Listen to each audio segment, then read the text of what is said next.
Hey, kia ora, Helen Brahms here, coming to you live from Sun City in Arizona. Hope you're all having a super fantastic, sparkling Serenity Sunday. How was your Sunday? Was it nice and relaxing? What did you get to do today? Did you go out for a country drive? Did you go visit people? Did you just blob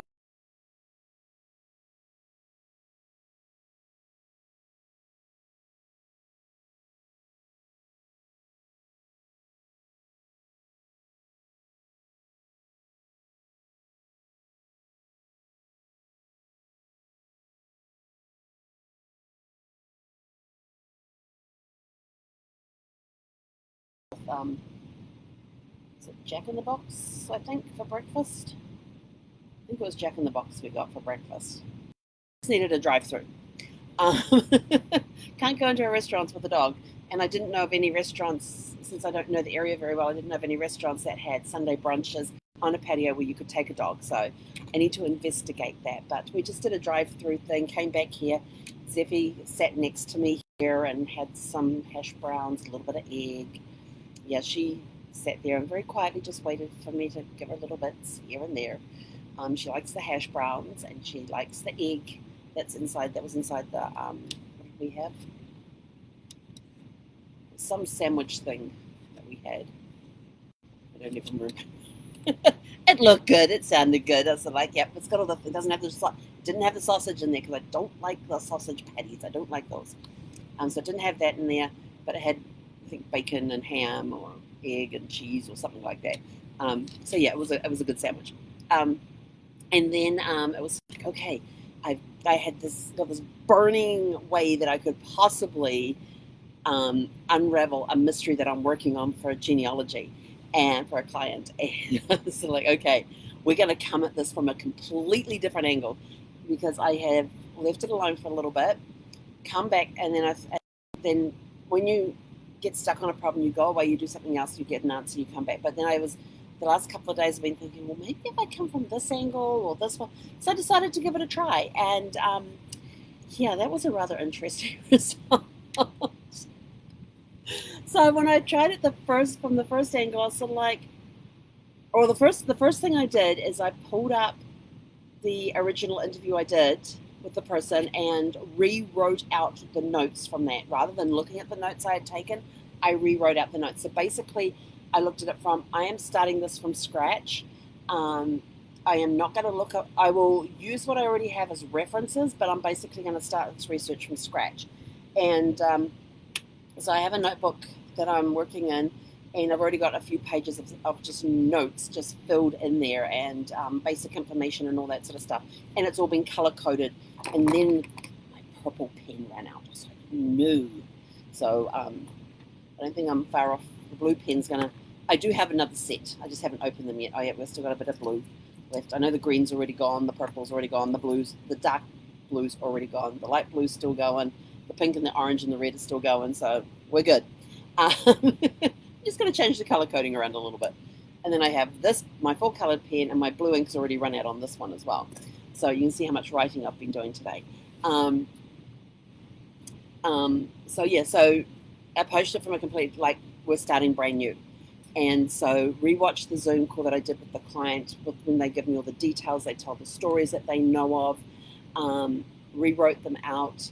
And then I thought, okay, now going back to what I remember, we're going to start looking at this person here, because this person is key. This is the key person. And so we started researching that person. Yeah, it didn't quite go as I expected, but it's just one of those things. You've got to keep trying things. When you're unraveling mysteries in genealogy, you think of, okay, let's come at it from this angle and see what happens. And yes, you can find new information that way. You may not find any new information that way. It may contradict what you already have, which really does shock you when that happens. Because you go back and you're like, oh, hang on.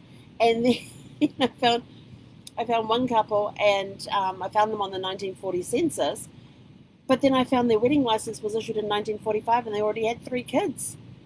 And I'm like, and the youngest one had died. The youngest one. Yeah, the youngest one. No, one of the older ones. No, they'd had 4 kids. They'd had 4 kids before 1945. So on the 1940 census, they had 4 kids listed.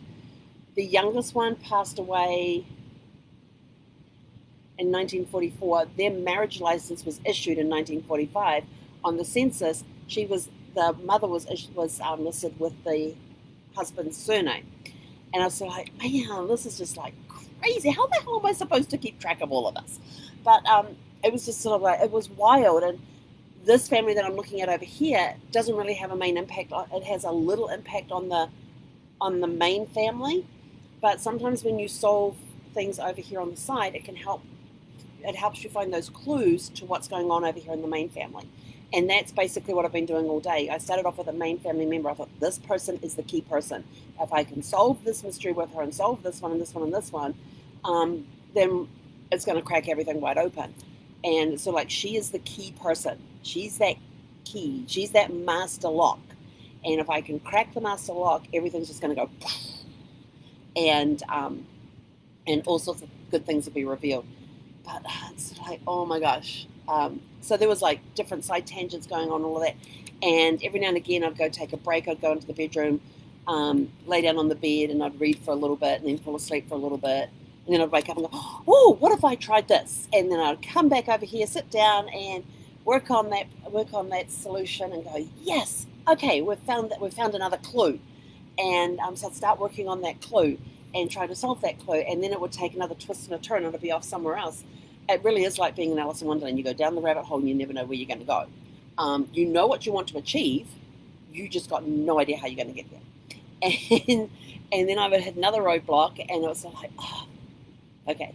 So I would get up, go into the bedroom, read for a bit, nap for a bit, come back, and then wake up and go, oh, what if I tried this? And so that's basically been my entire day.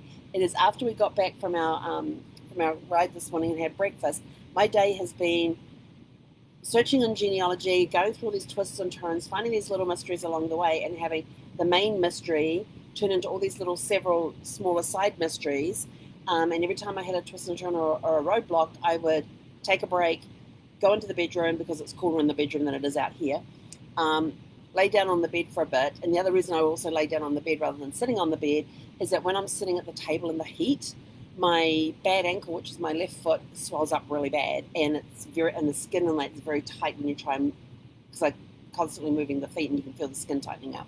And the other thing is that the right foot that I injured with Zeffy's toy, the area that was injured also swells up in the heat as well. So the other reason I go and lay on the bed is so I can put my feet up and help keep the swelling down and and do some leg movements and that sort of stuff, do some stretches, put my feet up in the air since I really don't have a wall to rest my feet against.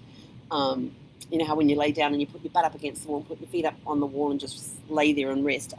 I don't have the wall space I don't have a empty wall space that I can do that on. So I just have to do the best I can with what I have. And so we elevate the feet anyway, and then you end up falling asleep because you're laying down. It's dark in the bedroom. I don't put the lights on. It's dark, and you end up falling asleep for a little bit, and then wake up and say, like, oh, let's go try this. And so that's what it's been like all day. Hit a wall, try something else. It's all not working. Go into the bedroom, put the feet up, read, relax for a bit, fall asleep, wake up, new idea, come out here, try it again. Yeah, it may work, it may not work. And yeah, so there's been a full day of that, and it's been awesome. It's been so good. It's been a very twisty-turny day of, well, let's try it from this angle, let's try it from this one. Oh, we found this new piece of the puzzle which we didn't have before. Yay! So we did have, it wasn't just all roadblocks. We did have some successes along the way. We did find some pieces of the puzzle and were able to put them in and that sort of thing. And then some pieces that we found we thought may fit, but it raised a new mystery. And it's sort of like, okay, before I confirm this piece in the tree, there's something weird about this piece. Is it actually going to fit, or is it one of those red herring things? And so thankfully, with the programs and stuff, you can do unrelated people, so you don't actually have to have them attached to a tree.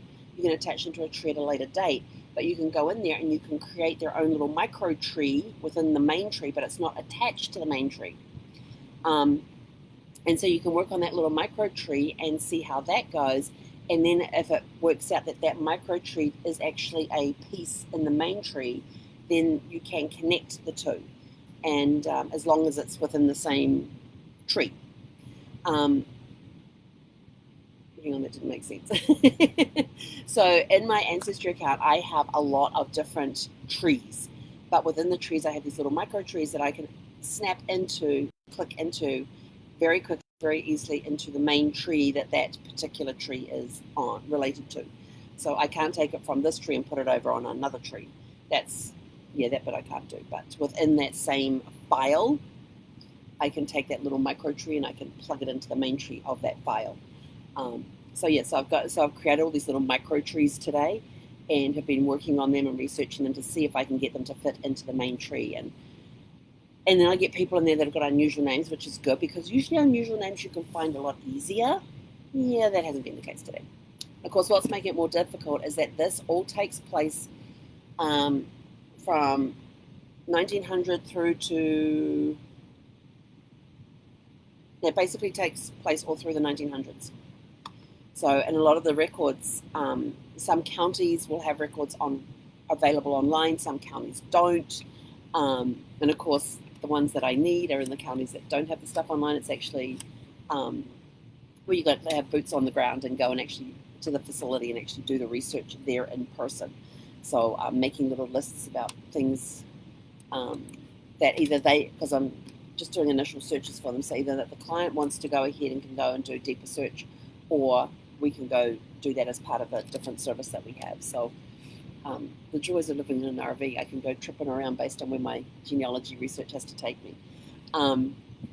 So it's been a very, very fun day doing all these little micro trees and finding if they fit in the tree. If they don't fit in the tree, just leaving them hanging out in the distance over there in case they actually do fit into the tree at some point.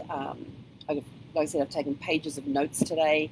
I've already run one pen out, got another one almost dead, and yeah. A lot of handwriting, but also at the same time, a lot of rest, a lot of relaxation. I'm feeling good. We're about to go outside for a walk, which I'm not looking forward to because it's like 95 degrees outside, I think. Hang on. Though it's 7:30 now, so let's see what's it like outside. Oh, it's at 97, but it feels like 94. It was up to 100 today. So, yes, overnight low is only going to be 73. Quite the cold temperatures. But anyway, we're about to go for a walk, get some fresh air, some fresh hot air. Zeffie's already looking out the window, and something's got her eye because she's out staring at it intently and not paying attention to the fact that I just said her name. But anyway, go have a super fantastic sparkling rest of your Serenity Sunday. And we will catch you guys back tomorrow morning for Magic Monday. Oh, let us know in the comments below too what stuff you got up to today that helped you relax, unplug, all of that sort of stuff. And do you have a family mystery in your tree that you want to solve?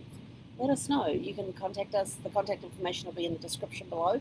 If you're watching this on YouTube, please click the like button. Please click the subscribe button. And if you want notifications, click the little bell. And we will catch you guys later. Have a super fantastic, sparkling rest of your day. E konera.